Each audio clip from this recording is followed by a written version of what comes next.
Mga kasirin, welcome sa isang espesyal na episode ng inyong paboritong programa. Sa araw na ito, isang masalimuot na kwento ang ating tatalakayin, isang lihim na matagal ng tinagong kasalanan at ang mga epekto nito sa buhay ng isang tao. Huwag kayong aalis, dahil tiyak ay magiging makulay at puno ng emosyon ang ating kwento ngayon.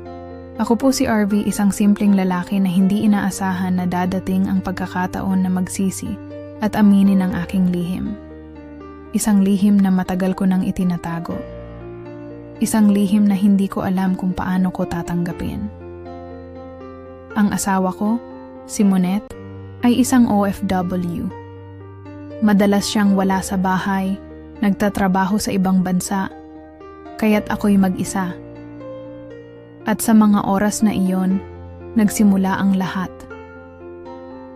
Nandyan siya, ang aking hipag na si Sheila. Mahirap sabihin, pero sa tuwing kami lang dalawa ang natitira, sa bahay nagsimula kaming magkalapit at hindi ko alam kung paano, pero unti-unti, naging hindi na sapat ang pagiging magkakamag-anak lang namin. Hindi ko pa rin maintindihan kung paano ko siya tinitingnan. Hindi na lang siya hipag para sa akin. Siya'y naging isang sikreto na may dalang init at di ko na kayang itago pa.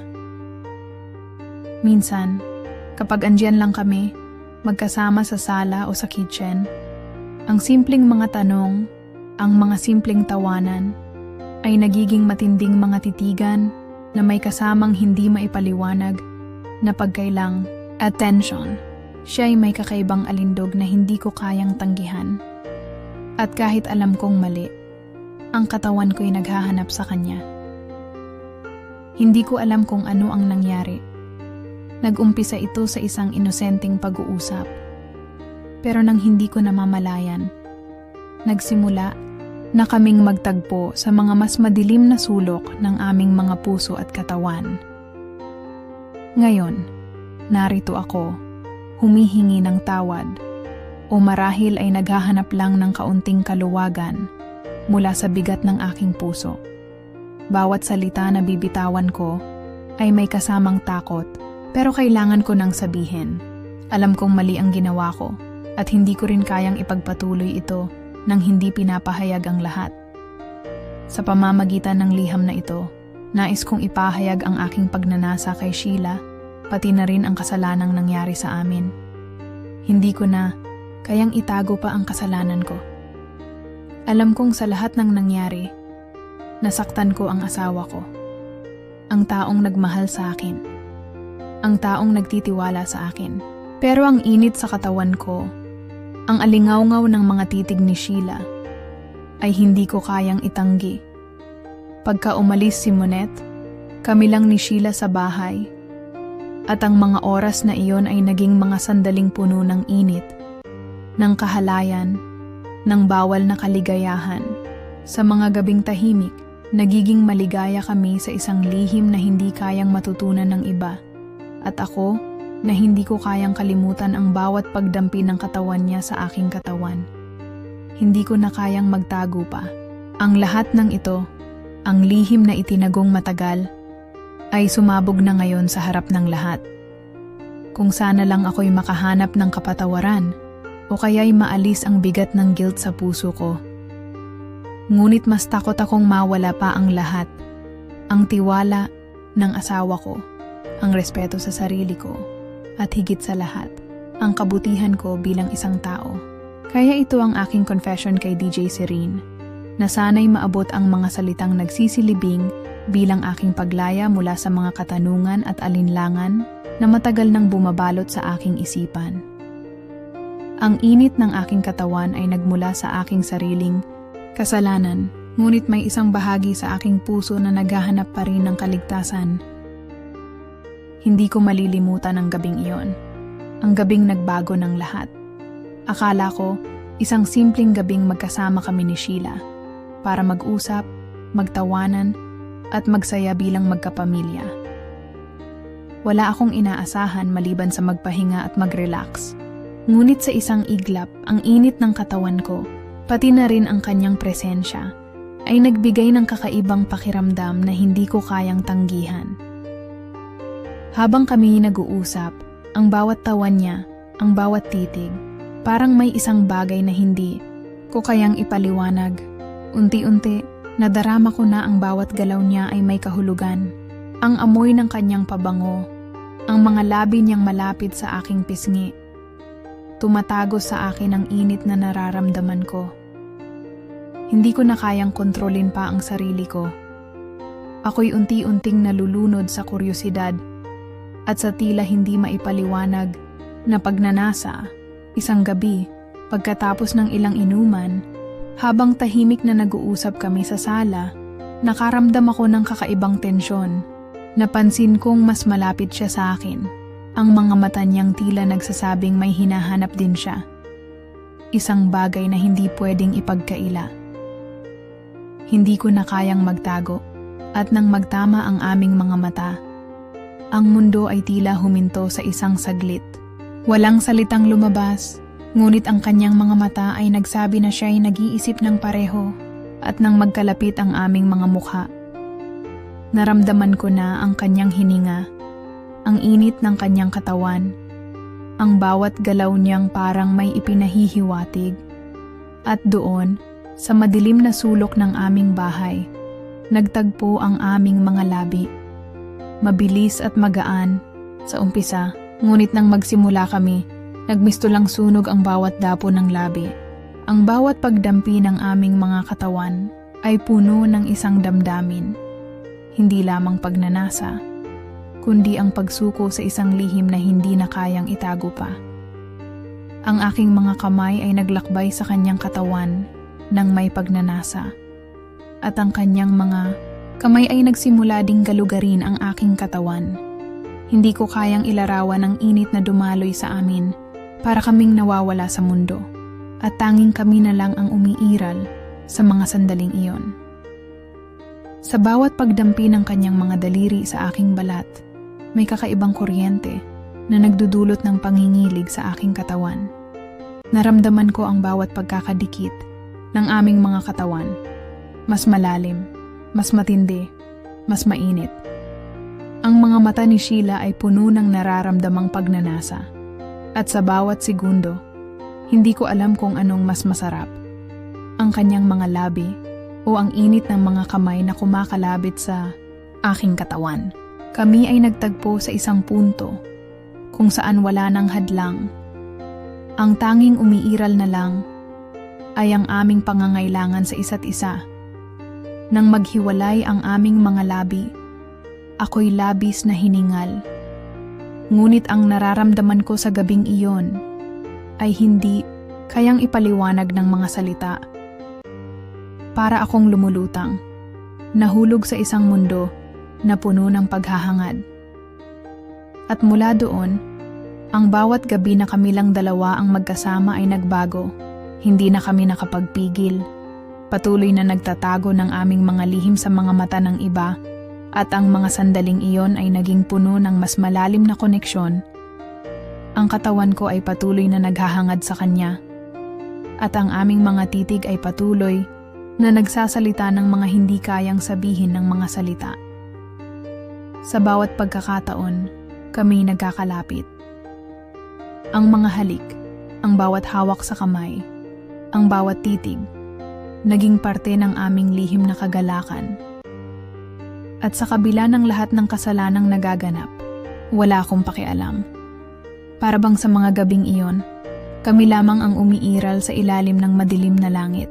Nang marinig ni Monet ang confession ko, para akong binagsakan ng mundo. Nasa loob kami ng bahay, tahimik lang siya, hindi gumagalaw. Parang tinamaan siya ng kidlat. Yung mga mata niyang puno ng shock, at hindi ko kayang basahin ang iniisip niya.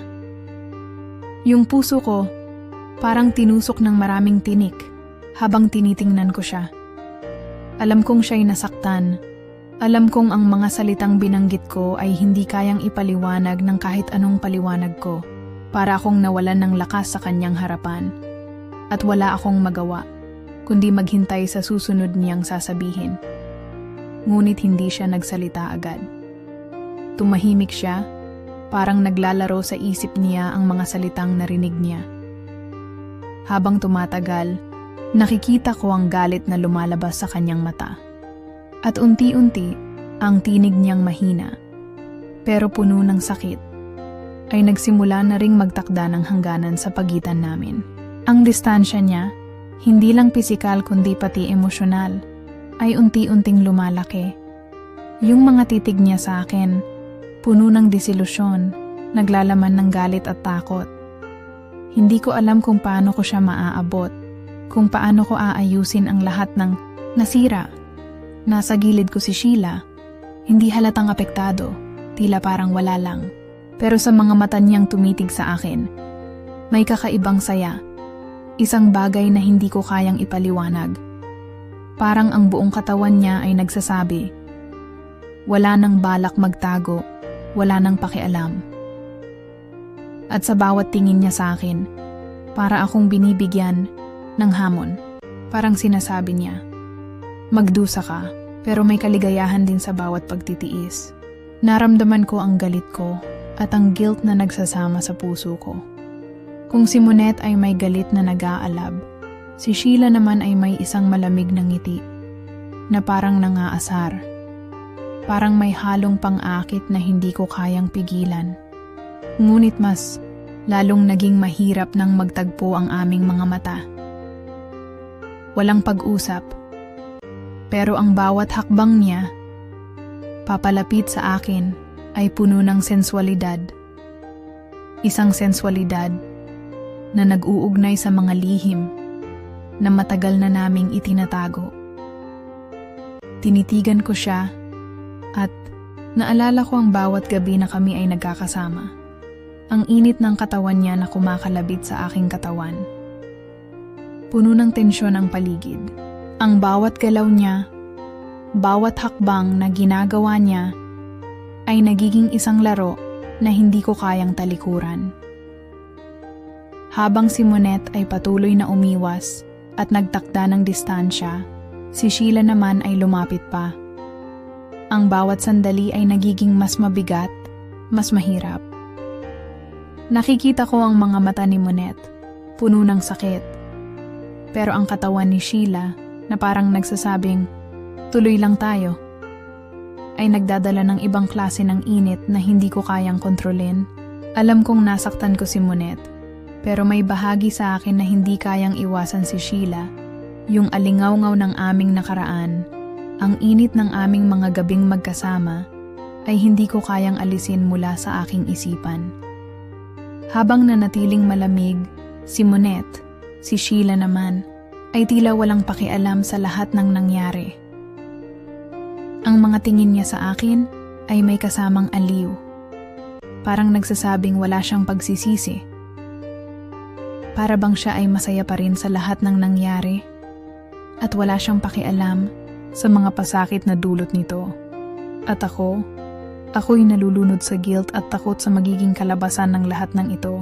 Habang tinitingnan ko si Sheila, ang mga mata ko ay punong-puno ng tanong. Kung paano nga ba kami napunta sa ganitong sitwasyon? Kung paano nga ba kami maghihiwalay ng hindi nagtataglay ng pusong buo? Lahat ng ito ay tila isang laro na hindi ko kayang takasan. Pero sa mga sandaling iyon, masakit mang aminin, pareho kaming naglalaro. Ang bawat galak, ang bawat bighati, ang bawat titig na nangyayari sa pagitan namin ay puno ng mga lihim na hindi ko kayang palayain. Nang bumalik si Monette sa Pilipinas ng mas maaga kaysa sa plano, parang bigla akong nawalan ng hangin. Hindi ko alam kung anong nangyari sa amin. Dati, ang bahay na ito ay puno ng tawanan, mga kwentuhan, at yakap. Ngayon, tahimik, malamig, walang Monette sa tabi ko at naiwan akong mag-isa. Hindi ko kayang punan ang walang kwento sa mga dingding ng bahay. Ang bawat sulok nito ay puno ng alaala ng kung anong nangyari sa amin at hindi ko kayang itago ang sakit. Minsan, nananatili akong nakaupo sa aming sala, Tinitingnan ang mga gamit na naiwan niyang puno ng mga pangarap. Pangarap na ngayon ay nagiging hindi ko na matutumbasan ng mga sagot. Pero kahit na si Monette ay lumayo, hindi ko kayang takasan ang presensya ni Sheila. Kahit malayo si Monette, nandyan si Sheila, parang anino na patuloy na sumisilip. Siya, na walang kahirap-hirap na nagpaparamdam ng init sa bawat galaw niya. Hindi ko na kailangang maghanap pa ng dahilan upang madama ang tensyon sa paligid tuwing magkasama kami. Ang bawat sulyap niya, ang bawat titig, ay parang isang lihim na hindi ko kayang alisin mula sa isip ko. Minsan, nagtataka ako kung siya ba talaga ang dahilan kung bakit ako nahulog sa ganitong sitwasyon. O kung ako lang talaga ang nagpasya na magtuloy-tuloy ito. Sheila, palaging naroroon, ang mga mata niyang laging puno ng pang-aakit. Parang walang sawang ipinapaalala sa akin ang lahat ng pagkakasalimuot ng mga gabing magkasama kami. Ang init ng katawan na hindi ko kayang kalimutan. Magaan siyang magsalita. Ang bawat ngiti niya ay may kasamang pangako ng hindi matitinag na tukso. Puno ng sensualidad ang bawat hakbang niya. Alam kong mali.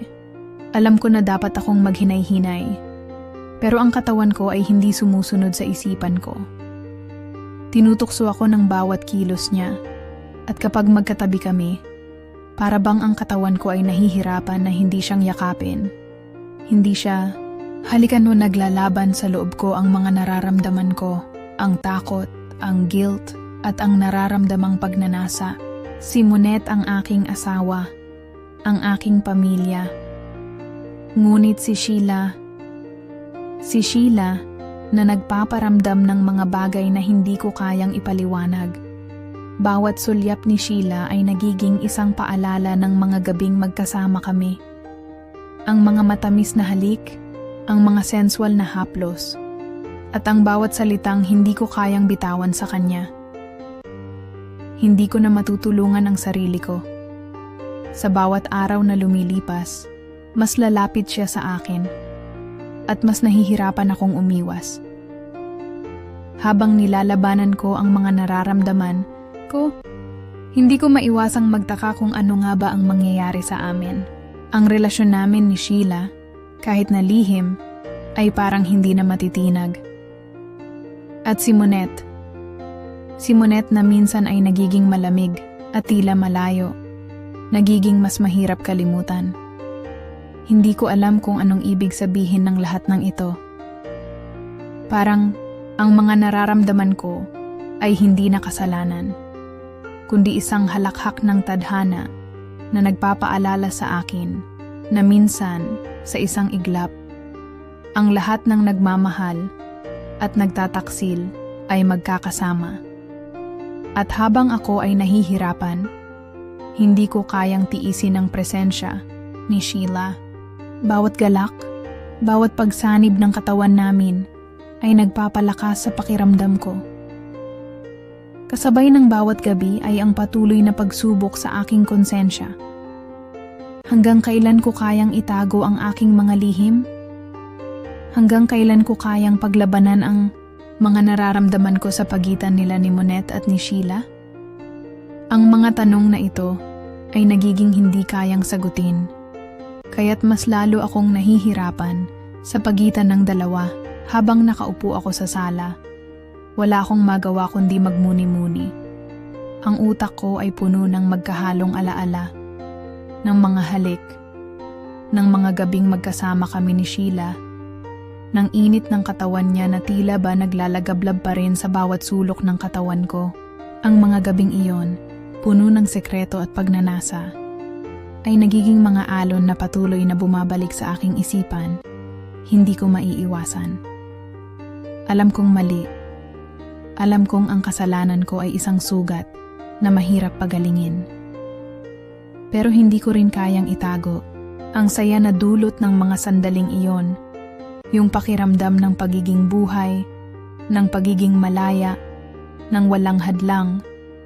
Ang init ng katawan ni Sheila, ang mga halik niyang puno ng pangako, Ang bawat haplos na tila ba nagpaparamdam ng walang katapusang tukso, mga bagay na patuloy na gumugulo sa isip ko. Hindi ko kayang kalimutan kung paano siya gumalaw sa ilalim ng akin mga palad, kung paano kami naging isang katawan sa bawat gabing magkasama.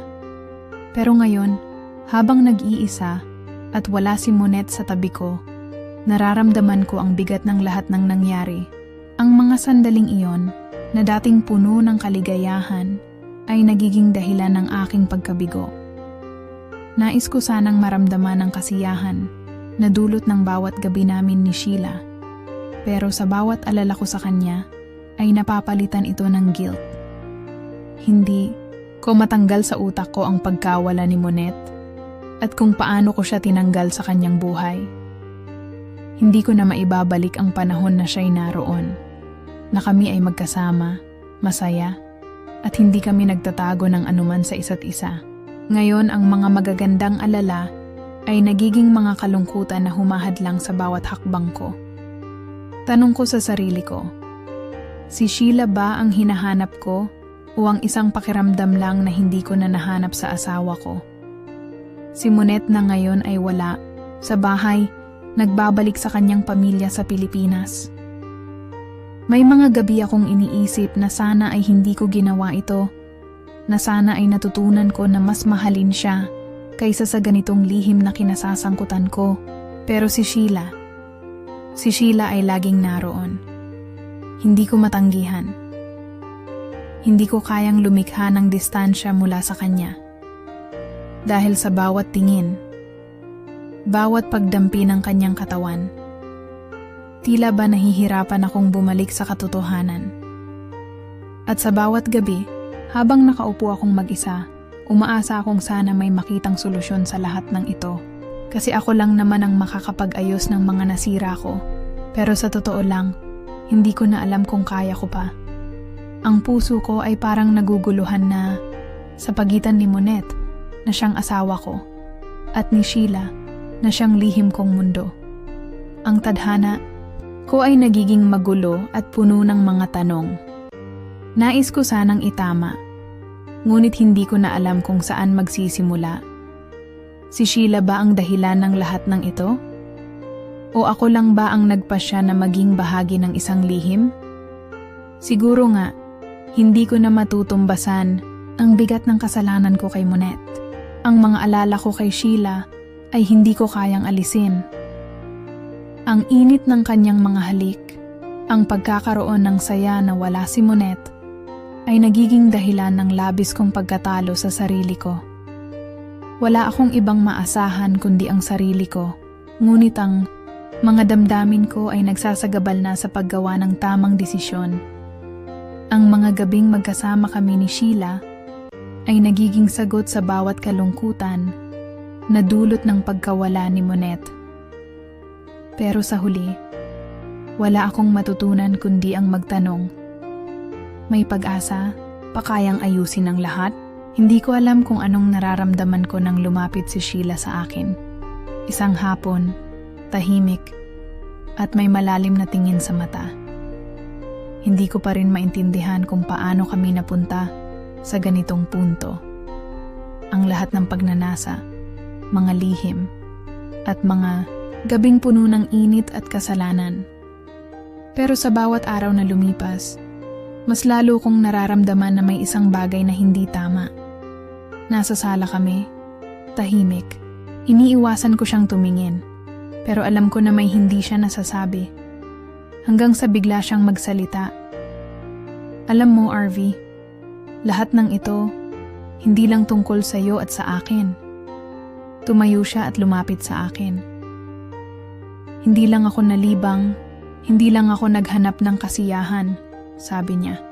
Ang tono ng boses niya, malamig at maligaya. May dahilan kung bakit ako nandito. Nagulat ako. Hindi ko alam kung paano tutugon. Anong ibig mong sabihin? Tanong ko. Ang puso ko ay mabilis na tumitibok sa dibdib ko. Inabutan niya ako ng isang malupit na ngiti. Parang isang piraso ng yelo na itinapon sa isang apoy. Ginamit kita, RV. Sabi niya ng diretsyo. Ginamit kita upang sirain ang buhay ni Monette. Ang buhay ng pamilya niyo. Bago ko pa man aminin sa iyo ang mga nararamdaman ko, alam ko na may plano ako. Parang tinamaan ako ng kidlat. Ang lahat ng mga alaala, ang mga gabing puno ng pagnanasa, ang bawat lihim na ibinahagi namin ni Sheila, ay biglang naging isang laro. Hindi ko alam kung ano ang nararamdaman ko, galit, sakit o kalituhan. Si Sheila, na akala ko'y naghahanap din ng kasiyahan, ngayon ay ipinakita sa akin ang totoong layunin niya. Ang init ng katawan ko, ang pagkakaroon ng aliw sa kanyang mga halik, ang mga gabing ako lang at siya, ang lahat ng iyon ay parang isang ilusyon. Akala ko, ikaw at ako lang ang may lihim, sabi ko. Ang boses ko'y halos hindi marinig. Akala ko ito ay tungkol sa pagnanasa, Sheila. Hindi ko alam na may agenda ka. Tumawa siya ng bahagya, isang tunog na may halong puot. Oh, RV, alam kong gusto mo ako, pero mas gusto ko na makita ang galit at sakit ni Monette. Gusto ko siyang sirain. Gusto ko siyang maramdaman na pinapabayaan siya, na siya ang pinapabayaan ko. Sabi niya, ang mga mata niya ay naglalagablab ng galit na hindi ko inakalang kayang mangyari. Wala akong magawa kundi magtaka sa sarili ko. Parang nagising ako mula sa isang masamang panaginip. Si Sheila, ang babae na minahal ko, o akala ko ay minahal ko, ay hindi lang basta nagpapaligaya sa akin. Ginamit niya ako bilang pawn sa kanyang laro. Ang mga gabing pinagsaluhan namin ay naging bahagi ng isang mas malalim na plano. Isang plano na hindi ko alam kung paano ako napasali. Naramdaman ko ang galit na gumugulo sa akin. Ang mga nakaraan, ang mga pagnanasa, ang mga kasalanan. Lahat ng iyon ay parang hindi na mahalaga. Ang nararamdaman ko ngayon ay puot. Sinaktan ako ni Sheila, hindi lang sa pisikal, kundi pati na rin sa emosyonal. Iniiwasan ko siyang tingnan, habang siya ay nakatingin lang sa akin ng matamis. Isang ngiti na puno ng kasinungalingan. Alam kong ang lahat ng ito ay isang manipulasyo. Ang pagnanasa na ipinakita niya ay hindi dahil gusto niya ako, kundi dahil gusto niyang manalo sa laro na siya rin pala ang nagpasimula. Hindi mo ba ako iniwasan dahil alam mong may mas malalim na dahilan kung bakit ako nandyan? Tanong niya. Ang boses niya ay puno ng kumpiyansa, na para bang siya na ang nagkontrol sa lahat ng nangyari. Alam mo, RV, na kung wala ako, hindi mo makikita ang sakit na dulot ng ginugol mong oras kay Monette. Ang lahat ng kasalanan mo ay magiging walang kabuluhan. Napatingin ako sa kanya at para bang biglang nawala ang lahat ng iniisip ko. Ang mga gabing puno ng init at kasiyahan ay naging mga anino na nagpapakita ng katotohanan na pinipilit kong takpan. Nagkamali ako. Si Sheila ay hindi lang isang babae na nagbigay ng aliw sa aking buhay. Siya ang naging dahilan ng pagkabasag ng aking mundo.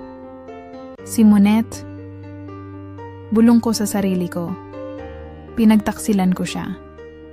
Pinayagan ko siyang maging bahagi ng kasinungalingan. Si Sheila ay naging isang katanungan na wala akong sagot. Naguguluhan ako sa lahat ng nangyari. Ang mga araw na nagdaan ay parang isang blur, puno ng mga emosyon na hindi ko kayang tanggapin.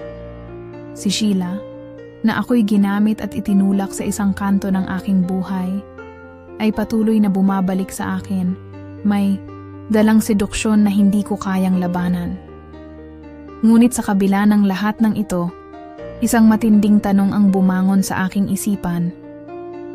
Paano ko aayusin ang pagkawasak ng buhay ko? Paano ko itatama ang lahat ng kasalanang nagawa ko sa asawa ko si Monette? Nasa harap kami ng isang malaking pagsubok, ang pagharap sa katotohanan ng lahat ng ito. Si Sheila ay tila wala nang pakialam. Patuloy siyang naglalaro, nang walang alinlangan, Pero ako, hindi ko na kayang ipagpatuloy ito. Hindi ko na kayang itago ang kasalanan ko mula kay Monet. Si Sheila, sa mga saloobin niyang nagbigay sa akin ng matinding kasiyahan at kasalanan, ay hindi na kayang pagtakpan ng katotohanan. Si Monet ay pabalik na mula sa abroad. Nang malaman ko na siya'y malapit nang dumating, hindi ko na kayang magtago pa. Tumatakbo ang oras at alam kong kailangan kong magsalita. Si Sheila, na kanina ay tila hindi na aapektuhan, ay nagbago. Ang mga mata niyang puno ng kumpiyansa ay unti-unting nagbago. Nagsimula na siyang makaramdam ng takot. Hindi ko na kayang patagilid na magtago. Matapos ang lahat ng lihim, ang mga kasalanan, ang mga gabing puno ng kasiyahan, kami nagharap. Sa isang gabing tahimik, sa isang malamlam na ilaw ng lampara, kami ay nakatayo sa harap ng isa't isa. Naghahanap ng sagot sa mga mata namin. Ibinukas ko na ang lahat. Hindi ko na kayang baluktutin ang katotohanan. Sheila, hindi ko na kayang magtago pa. Sabi ko sa kanya. Ang boses ko'y kalat-kalat sa pag-aalala at pagsisisi.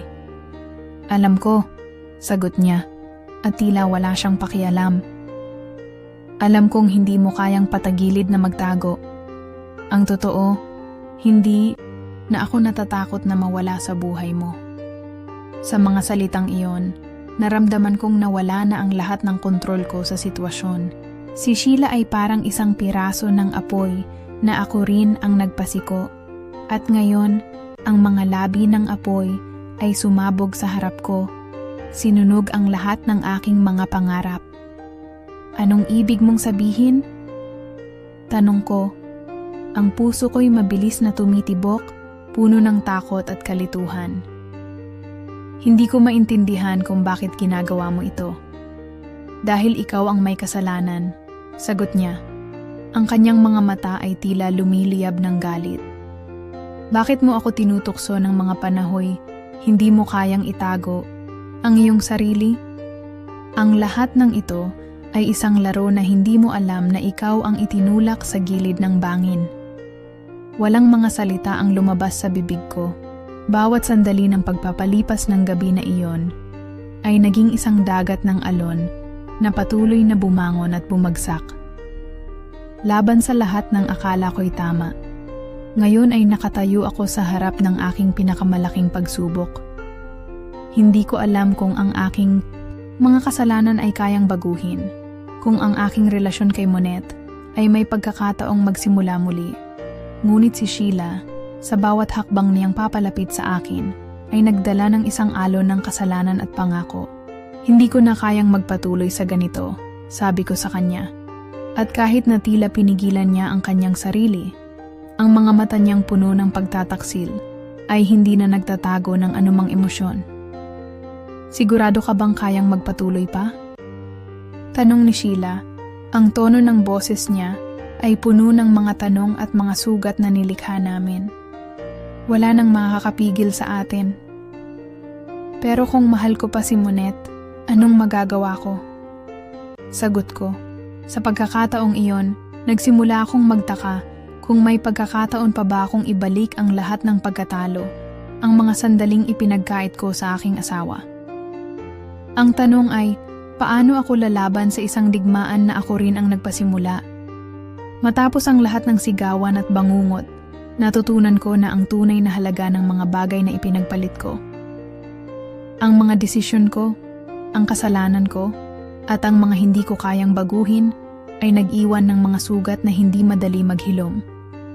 Si Monet, kahit na sugatang sugata, ay naghanap ng paraan upang magpatawad. Ngunit alam naming pareho na hindi na magiging katulad ng dati ang aming relasyon. Ang mga ulap ng pananakit ay hindi basta-basta mawawala. At kahit ang mga pagnanais ko ay nagsimulang magbago, sa mga unang araw ng paghihirap ko, ako'y nagmuni-muni sa mga nangyari. Sinubukan kong ilarawan sa aking isip ang init ng gabing iyon kasama si Sheila, kung paanong ang kanyang katawan ay tumugon sa mga pagnanasa ko, kung paano ang kanyang mga mata ay puno ng kaligayahan at lihim. Ngunit sa bawat alaala ko, naiisip ko rin kung gaano ako kasaya noong ang mga kamay ni Monet ang humahaplos sa akin. Kung paano ko siya minahal ng tapat at walang kapantay. Si Sheila, sa kabilang banda, ay hindi na bumalik sa buhay ko. Tila siya'y nawalan ng pag-asa, nabigo at nasaktan sa akin. Hindi ko siya masisisi. Ang mga desisyon ko ang nagtulak sa kanya palayo. At natutunan ko na ang isang bagay na hindi ko noon pinansin. Ang pagmamahal ay hindi laging umiikot sa kasiyahan o passion. Puno siya ng galit at ang mga huling tingin niya sa akin ay nagsimula ng isang proseso ng paglimos sa kanyang sarili, pagpapatawad at paglimos ng galit. Si Sheila ay hindi na babalik. Hindi ko siya kayang baguhin pa. Ngunit si Monet, sa kabila ng lahat ng ginawa ko, ay nagsimulang maghilom. Hindi siya ang babaeng nanatili na lang sa tabi ko, naghihintay ng pagpapatawad. May mga gabi na nag-uusap kami ng tahimik. Ang kanyang mga mata, na dati puno ng pagkabigo at sakit, ay nagsimulang magbukas ng posibilidad. Alam ko na hindi na magiging madali at ang mga pagnanasa ko ay hindi na kayang ibalik sa kung anong klase ng pagmamahal meron kami dati. Pero may mga sandali na nadarama ko pa rin na nandyan siya para sa akin. At siya'y willing na magpatuloy. Nais kong magbago. Nais kong ipakita sa kanya na may pagkakataon pa kaming magpatuloy. Kahit na puno ng kalungkutan at sakit. Ang huling alon ng gabi na iyon ay nagsilbing isang paalala sa akin na kahit ang mga pagkakamali ko ay hindi tumutukoy sa kabuuan ng pagkatao ko. Ang pagmamahal ko kay Monet ay mas matimbang kaysa sa mga kasalanang nagawa ko kay Sheila. Napagtanto ko na ang lahat ng naganap ay hindi ko kayang iwaksi sa isang iglap. Ngunit natutunan ko ring yakapin ang mga pagkatalo ko at harapin ang mga naging resulta ng aking mga desisyon. Hindi ko na kayang balikan ang nakaraan. Si Sheila, ang passion na pinagpalit ko kay Monet. Lahat ng ito ay nawawala na. Ngayon, habang pinagmamasdan ko si Monet na muling nagsisimula, parang isang bagong pag-asa na ang sumisikat. Ang bawat hakbang niya ay simbolo ng kanyang lakas at ako, sa bawat araw, ay nagsusumikap na maging mas mabuting tao para sa kanya. Ang init ng kanyang katawan at ang lambot ng kanyang mga kamay ay nagsilbing muling pag-aalaga sa mga sugatang bahagi ng aking puso. Hindi ko alam kung may pagkakataon pang muling bumangon ang aming pagmamahalan, ngunit isang bagay ang tiyak, gusto ko pa rin siyang mahalin. Sa bawat gabing lumilipas, natutunan ko ang mga aral ng buhay. Natutunan ko na hindi basta-basta ang kasiyahan at passion. Ang pagmamahal ay matamis ngunit mahirap. At minsan kailangan mong magsakripisyo upang magpatuloy. Ang mga pagkakamali ay naging bahagi ng aking paglalakbay. At natutunan ko na may mga bagay na hindi ko kayang baguhin. Ngunit may mga pagkakataon pa para magbago. Pait at tamis. Sakit at pagpapatawad. Sa kabila ng lahat ng ito, umaasa akong ang aming pagmamahalan ay muling magbabalik. Maging mas malakas, mas matatag at mas tapat kaysa kailanman. Nasa katahimikan ako ng bahay. Ang mga pader na dati puno ng mga halakhak at mga kwento, ngayon ay malungkot na saksi sa mga nagdaang pangyayari. Ang bawat sulok ng bahay ay may alaala ng mga sandaling masaya, mga gabi ng init at pagmamahalan. Pero ngayon, ang mga ito'y naging pasanin, mga alaala ng pagkatalo. Hindi ko kayang iwaksi ang nakaraan, hindi ko kayang ipagwalang bahala ang mga ginawa ko. Ngunit natutunan ko na ang bawat aksyon ay may kalakip na konsekwensya. At ang mga pagkakamaling ginawa ko ay may mga epekto na hindi ko kayang burahin. Si Monet, ang asawa ko, ay naglalakbay pa rin sa madilim na landas ng pagpapatawad. Hindi ko alam kung darating ang panahon na matutunan niyang magpatawad ng buo, na babalik ang tiwala at pagmamahal na minsan naming ipinagkaloob sa isa't isa. Ngunit sa mga sandaling ito, alam ko na ang pinakamahalaga ay hindi ko na kayang magpatuloy sa buhay na puno ng lihim at kasinungalingan. Hindi ko kayang magpatuloy nang walang pagnanais na magbago. Kaya, nagsimula akong magtayo muli. Hindi lang para kay Monet, kundi para sa sarili ko. Ang daan patungo sa pagbabago ay hindi madali. Lahat ng sakit at mga pagkatalo ay tila nakadikit sa akin. Pero sa kabila ng lahat ng iyon, natutunan kong magpatawad. Hindi lang si Monet, kundi pati na rin ang sarili ko. Sa mga gabing puno ng katahimikan, pinilit kong mag-isip kung paano ko muling haharapin ang buhay na ito. Ang mga pagkakamali ko ay nagsilbing guhit sa aking pagkatao. Isang paalala ng kung gaano ako kaligaya noong tapat akong nagmamahal. Hindi ko alam kung may puwang pa para sa pagmamahalan namin ni Monet. Alam kong nagbago siya at nagbago ako. Hindi ko kayang ibalik ang oras, ngunit handa akong magsimula muli. Sa bawat hakbang na ginagawa ko, naiisip ko kung kaya ko bang muling magtiwala, kung kaya ko bang magbigay ng tamang pagmamahal at paggalang na kailangan niya. Ang mga pagsubok ay hindi patapos, ngunit handa akong gawin ang lahat ng aking makakaya upang ipakita sa kanya na ako'y nagbago. Ang daan na tinatahak ko ngayon ay puno ng mga tanong. Hindi ko alam kung anong magiging kalabasan ng lahat ng ito, kung magbabalik pa ba kami sa dating masaya at tapat na relasyon. Ngunit natutunan ko na hindi ko na kayang maging mag-isa sa aking mga maling desisyon. Ako'y nagsimula ng magtulungan muli. At sa bawat araw, natututo akong tanggapin na may mga bagay na hindi ko na mababalik. Ngunit may mga pagkakataon pa akong makapagsimula muli. Sa kabila ng lahat ng aking pinagdaanan, natutunan ko na ang pasyon ay isang matamis na pagkatalo kapag wala itong kasamang paggalang, pagmamahal, at tiwala. Hindi ko alam kung darating ang araw na magiging buo ulit kami ni Monet. Ngunit alam ko na kahit papaano, natutunan kong magpatawad sa sarili ko. At sa mga huling sandali na iyon, napagtanto ko na ang bawat sugat ay may pagkakataon pa upang maghilom. Hindi man mabilis, hindi man madali, ngunit ito ang simula ng isang bagong kabanata sa buhay ko. Isang buhay na mas tapat, mas matatag, at mas puno ng pagmamahal. Ang bawat hakbang patungo sa hinaharap ay puno ng mga tanong at duda. Ngunit sa bawat hakbang, natututo akong yakapin ang mga pagkatalo at ipagpatuloy ang laban para sa mas magandang bukas. At dito na nagtatapos ang kwento natin, mga kasirin. Salamat sa inyong pakikinig at sa pagtangkilik sa mga kwentong puno ng emosyon at aral. Huwag kalimutan na laging magbigay ng halaga sa pagmamahal at respeto sa bawat relasyon. Hanggang sa susunod na episode, stay serene and stay true to yourself.